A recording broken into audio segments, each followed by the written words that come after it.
Dr.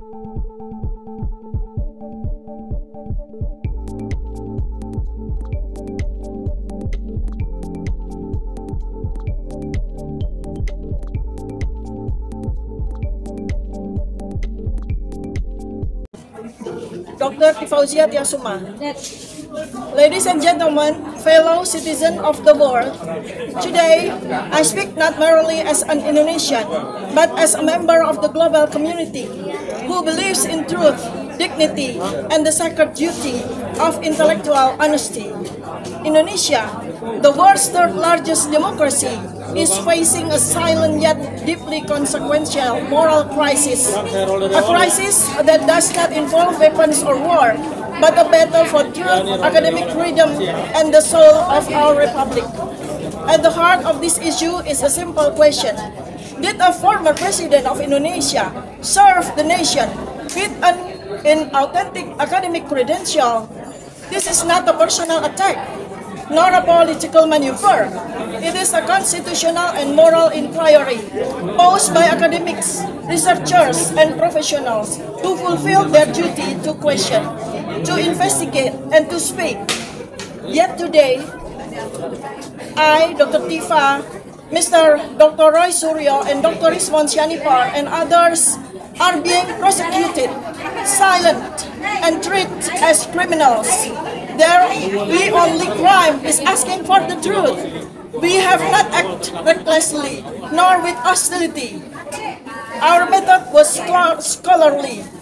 Our motive is to protect the integrity of the Republic.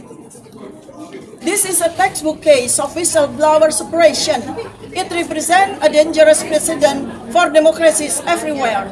We understand that every nation has its sensitives and every state must protect stability. But when truth is punished and falsehood is protected, what remains of democracy, of human rights, of the academic duty to tell the truth?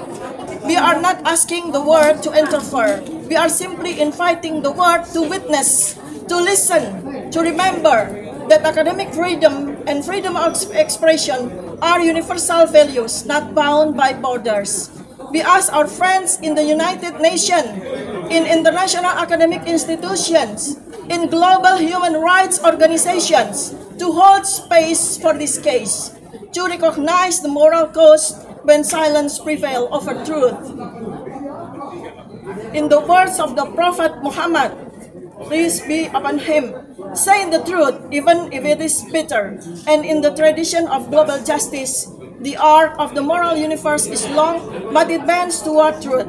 May it bend there, may it bend here, may it bend now. Thank you. Membela kebenaran dan integritas akademik di Indonesia. Saya Dr. Tifauzia Tiasuma. Yang saya hormati para pemimpin dunia, rekan-rekan akademisi, media internasional, dan seluruh warga dunia yang mencintai keadilan. Hari ini saya berbicara bukan hanya sebagai warga negara Indonesia, tetapi sebagai bagian dari komunitas global yang menjunjung tinggi kebenaran, kehormatan, dan integritas intelektual. Indonesia, negara demokrasi terbesar ketiga di dunia, tengah menghadapi krisis moral yang sunyi namun sangat menentukan. Bukan krisis yang ditandai oleh perang atau kekerasan, melainkan oleh pergulatan antara kebenaran dan kekuasaan, antara nurani akademik dan tekanan politik. Inti dari persoalan ini adalah sebuah pertanyaan yang sederhana namun mendasar.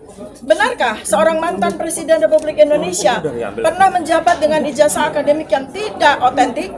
Pertanyaan ini bukan serangan pribadi, bukan fitnah, bukan pula manuver politik. Ini adalah panggilan moral dan konstitusional yang diajukan oleh kami para akademisi, peneliti, dan intelektual yang menjalankan tanggung jawabnya untuk mengkaji, mempertanyakan, dan mengungkapkan kebenaran. Namun hari ini, kami yang bersuara, di antara kami adalah saya sendiri Dr. Tifa, Dr. Roy Suryo, Dr. Rizwan Syanipar, dan beberapa lainnya justru dikriminalisasi. Kami dibungkam, kami diperlakukan seolah-olah penjahat. Padahal satu-satunya kesalahan dalam tanda kutip kami adalah kami sedang menegakkan kebenaran. Kami tidak bertindak sembrono, kami tidak menyerang, kami menggunakan pendekatan akademik. Dan motivasi kami adalah menjaga kehormatan Republik. Ini adalah contoh nyata dari penindasan terhadap para whistleblower.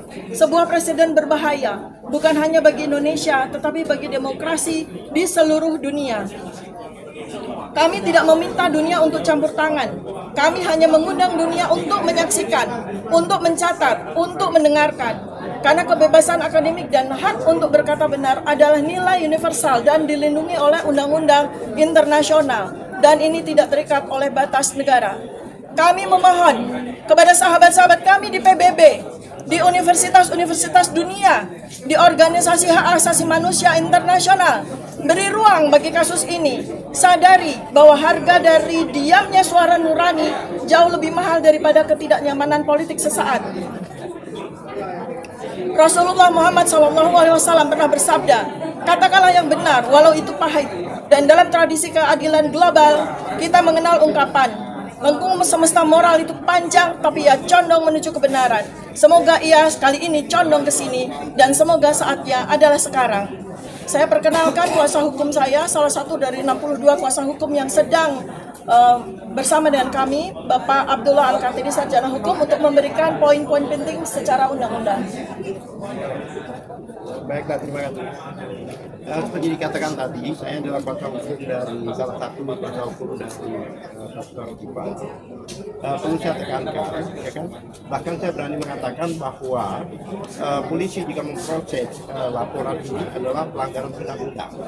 Karena ada undang-undang yang mengatur, yaitu Undang-Undang Perlindungan Saksi dan Korban, Undang-Undang Nomor 31 Tahun 2014 yang menyatakan pasal 10, jika ada pelaporan maka tidak diperbolehkan dilapor balik dengan pencemaran nama baik. Jadi laporan ini harus selesai dulu, bahkan sampai inkrah. Faktanya ini pada saat TPUA sudah melaporkan tanggal 9, itu Pak Jokowi baru tanggal 30 April kemarin melaporkan. Sedangkan ini belum diproses. Ya kan? Bahkan dikatakan bahwa proses ini adalah yang menarik dilaporkan di Polda, tapi semua bukti-bukti aslinya, khususnya jasa aslinya itu diberikannya di Barreskrim. Kan Dawati mengakui kan bahwa pelapor lebih dahulu sudah diproses lebih dahulu, dan kemarin sudah dikembalikan. Nah, biasanya kalau sudah disita itu tidak dikembalikan. Ya kan, bagaimana disita setelah itu dikembalikan.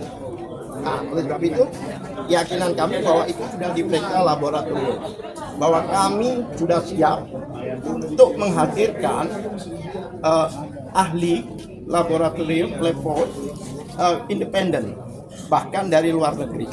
Kami keberatan jika itu diumumkan bahwa itu tanda kutip asli, padahal kami akan dan sedang memproses untuk menghadirkan ahli lab dari luar negeri. Ya kan? Bahkan saya berani mengatakan ini pelanggaran undang-undang.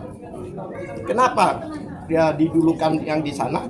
Karena mungkin beliau lebih baik berhadapan dengan jaksa daripada berhadapan dengan hukum. Karena kalau seandainya pelaporan awal itu mereka berhadapannya dengan GPU. Nah, ini hampir kami khawatir akan terjadi lagi peristiwa seperti peristiwa Bambang Tri dan Gus Nur. Ya kan? Jadi sebenarnya kami bukan orang bodoh. Penegak hukum itu ada 3, betul nggak? Penegak hukum itu ada 3, polisi, jaksa, dan advokat. Cuma bedanya polisi dan jaksa itu berpangkat. Kami tidak. Seandainya kami berpangkat, mungkin sebagian besar dari kami ini bintang 3 semua. Jadi jangan dianggap kita orang bodoh. Ya kan? Kita siap untuk menghadapi dimanapun juga. Tapi kami akan ajukan ke manapun juga, baik itu ke DPR, ke Kompolnas, Komnas HAM, Irwasum, dan sebagainya. Bagaimana ini ada pelanggaran undang-undang didiamkan. Dan ini bukan pertama kali. Saya sudah pengalaman dalam hal ini karena bertahun-tahun saya menangani kasus yang sama seperti ini. Terima kasih. Jangan lupa like, komen, subscribe, dan share ya guys.